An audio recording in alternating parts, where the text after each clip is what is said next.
یہ وہ راز ہے جسے پوری دنیا نے چھپایا، وہ راز جس نے ایک غریب لڑکے کو تاریخ کا سب سے خوفناک فاتح بنا دیا۔ اور اب ہم آپ کو سامنے لانے جا رہے ہیں وہ راز جسے جان کر آپ کا دماغ گھوم جائے گا۔ نویان منگول، ایک نام جس کے بارے میں آپ نے کبھی نہیں سنا، مگر جس کی حکمت عملی نے پورے بر اعظم کو لرزا کر رکھ دیا۔ اس نے نہ صرف فوجوں کو شکست دی بلکہ اس نے ایک ایسا طریقہ استعمال کیا جس کے بارے میں کسی نے کبھی سوچا بھی نہیں تھا۔ کیا آپ جاننا چاہتے ہیں کہ وہ کون سا خفیہ طریقہ تھا جس نے منگولوں کو دنیا کی سب سے طاقتور فوج بنا دیا تھا؟ وہ راز جو دشمنوں کو بھی اس کے قدموں میں گرا دیتا تھا۔ آج آپ کو ہم وہ سب کچھ بتائیں گے جس کا کبھی کسی نے تذکرہ نہیں کیا۔ یہ وہ کہانی ہے جو آپ کو چپ کر دے گی۔ نویان منگول نے ایک ایسی زندگی گزاری جو عام آدمی کے تصور سے کہیں زیادہ تھی۔ یہ وہ وقت تھا جب منگول قوم میں انتشار تھا اور لوگوں کی تقدیر بے یقینی کا شکار تھی۔ لیکن ایک نوجوان لڑکا جس کا نام نویان تھا، اس نے اپنے لوگوں کی تقدیر بدلنے کا عہد کیا۔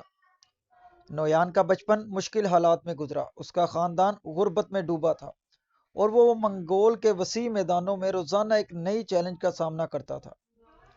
لیکن یہی مشکلات اس کی شخصیت کو مضبوط بناتی گئیں۔ نویان کا عروج ایک ایسی کہانی ہے جو کبھی نہیں سنی۔ اس کی حکمت عملی اور فوجی صلاحیتیں اتنی غیر معمولی تھی کہ اس نے منگول خانہ جنگی میں اپنے آپ کو ایک منفرد رہنما کے طور پر ثابت کیا۔ اس نے منگول فوج کو ایک ایسی طاقت بنا دیا جس کا سامنا دنیا بھر کے حکمرانوں کو کرنا پڑا۔ اس کے فوجی قاصدوں نے پورے منگول علاقے میں خوف کی لہر دوڑائی۔ اس کی سب سے بڑی کامیابی وہ حیران کن فوجی حکمت عملی تھی جسے اس نے کامیابی کو یقینی بنایا۔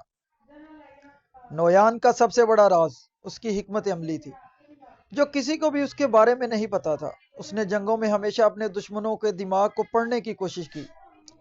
اس کے پاس وہ راز تھے جن سے وہ اپنے دشمنوں کو چکما دے کر شکست دیتا تھا۔ ایک خاص جنگ میں اس نے اپنے دشمنوں کی صفوں میں خالی جگہوں کا فائدہ اٹھایا اور اپنے حملوں کو ایسی جگہوں پر مرکوز کیا کہ دشمن کبھی سوچ بھی نہیں سکتا تھا کہ وہ کہاں حملہ کرے گا۔ یہ وہ وقت تھا جب نویان نے اپنے تمام رازوں کو کھول دیا۔ اس نے ایک ایسا فوجی نظام بنایا جو صرف اس کی طاقت نہیں بلکہ اس کی ذہانت کا بھی آئینہ دار تھا۔ اس کا سب سے بڑا راز یہ تھا کہ وہ اپنے دشمنوں کو نہیں ہارتا تھا بلکہ انہیں اپنے ساتھ ملانے میں کامیاب ہوتا تھا۔ نویان کا راز یہ تھا کہ وہ ہمیشہ دشمنوں کے ذہنوں میں خوف پیدا کرتا تھا۔ اس کے حملے اتنے تیز اور غیر متوقع ہوتے تھے کہ دشمنوں کو کبھی یہ یقین نہیں آتا تھا کہ وہ کہاں سے آئیں گے۔ نویان کی زندگی اور اس کے رازوں نے منگولوں کو نہ صرف فاتح بنایا بلکہ ایک ایسی تاریخ رقم کی جس کا آج بھی اثر محسوس کیا جا سکتا ہے۔ اس کے طریقے اور حکمت عملی آج کے دور کے فوجی حکمت عملی کے ماہرین کے لیے ایک ماڈل بن چکے ہیں۔ اگر آپ یہ سمجھنا چاہتے ہیں کہ ایک شخص کس طرح تاریخ کے دھارے کو موڑ سکتا ہے تو نویان کی کہانی آپ کے لیے ایک طاقتور سبق ہے۔ نویان نے منگول فوج کی جنگی حکمت عملیوں کو بہتر بنایا اور انہیں ایک غیر معمولی طاقت میں تبدیل کیا۔ اس کی سب سے بڑی طاقت اس کے چالاک حکمت عملی تھی جو اس نے اپنے دشمنوں کے دماغ پڑھنے میں استعمال کی۔ اس نے منگولوں کی فوج کو ایک انتہائی مؤثر اور جدید جنگی مشین میں تبدیل کیا جس کے ذریعے وہ اپنے دشمنوں کو تیز اور غیر متوقع حملوں سے مغلوب کرتے تھے۔ نویان نے گھڑ سوار فوج کو جنگ کا مرکزی جز بنایا جس نے دشمنوں کو مسلسل دباؤ میں رکھا۔ منگول گھڑ سوار اتنے ماہر تھے کہ وہ جلدی سے کہیں بھی پہنچ سکتے تھے اور دشمنوں کے دفاعی لائنوں کو چیلنج کر سکتے تھے۔ نویان نے ہمیشہ اپنے حملوں کو غیر متوقع اور تیز رکھا تاکہ دشمن کبھی اس کے اگلے قدم کو نہ سمجھ سکے۔ یہ حکمت عملی اس کی کامیابی کا اہم جز تھی۔ نویان نے اپنی فوج کو بڑی طاقت سے ترتیب دیا۔ وہ 1238 میں روس کے علاقے کی جانب روانہ ہوئے۔ اس نے اپنی فوج کو دشمن کے علاقے میں تیزی سے داخل کر دیا اور انہیں ایسی جنگی حکمت عملی کے تحت شکست دی کہ دشمنوں کو وقت پر متنبہ کرنے کا موقع نہ ملا۔ اس جنگ میں منگولوں نے روس کے شمالی حصے میں بڑی کامیابی حاصل کی۔ 1241 میں نویان نے یورپ کے مشرقی علاقوں میں ایک بڑی جنگ لڑی جس میں اس نے اپنے فوج کے ذریعے دشمنوں کو حیرت میں ڈال دیا۔ اس جنگ میں اس کی فوج نے فوری اور تیز حملے کیے جس کے نتیجے میں دشمنوں کا رد عمل بھی سست اور کمزور رہا۔ اس جنگ میں منگولوں کو ایک شاندار فتح حاصل ہوئی۔ 1237 میں نویان نے اپنے دشمنوں کے دفاعی قلعوں کو کامیابی کے ساتھ شکست دی۔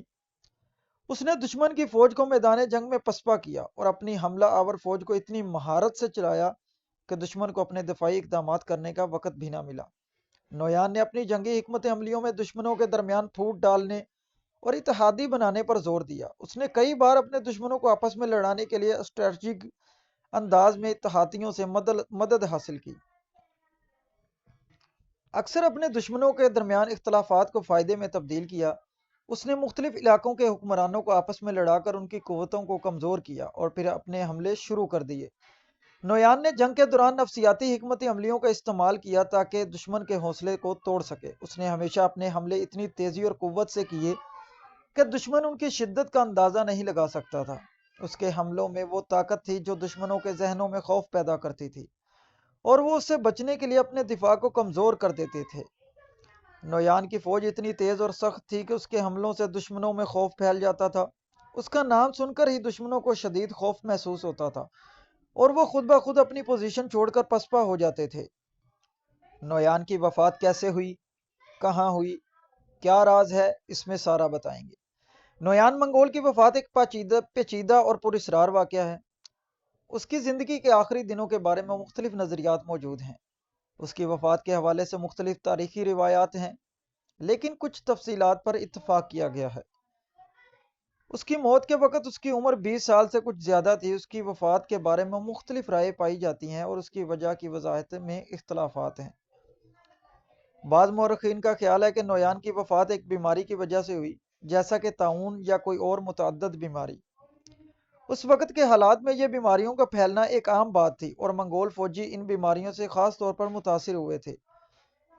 کچھ تاریخی روایات میں یہ بھی کہا جاتا ہے کہ نویان کی وفات کسی قسم کے خودکشی یا قتل کے نتیجہ تھی۔